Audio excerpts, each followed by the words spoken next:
Willkommen zu dieser technischen Anleitung zum Conga 5290. Wir sind Kelatos Informática, Spezialisten für technische Reparaturen. Wir holen dein Gerät direkt bei dir zu Hause ab, führen eine kostenlose Diagnose durch und schicken dir einen Kostenvoranschlag, bevor wir reparieren.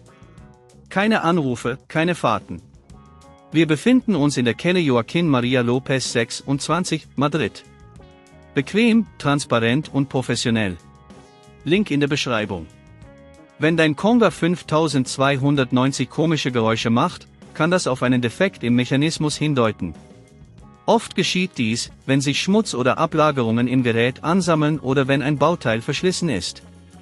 Wenn das Problem nicht rechtzeitig behoben wird, kann es zu weiteren Schäden führen, die die Reparatur komplizierter und teurer machen.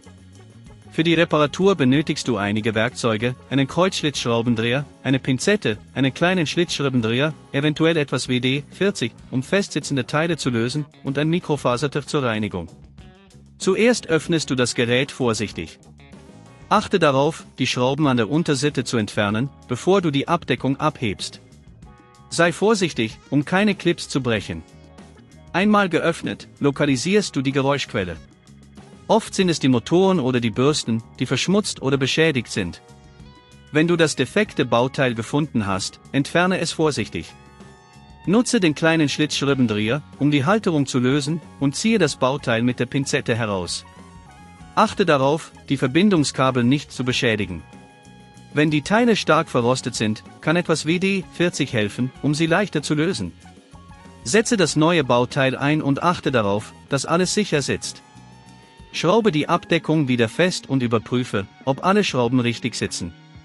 Wenn dir das an dieser Stelle zu kompliziert wird, denk daran, dass wir bei Kelatos dein Gerät zu Hause abholen und es dir repariert zurückschicken.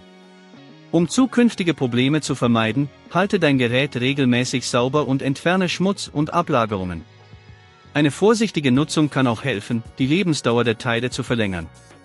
Wenn du kein Risiko eingehen willst, bei Kelatos holen wir dein Gerät ab, reparieren es und liefern es dir nach Hause, in der ganzen Schweiz. Link in der Beschreibung.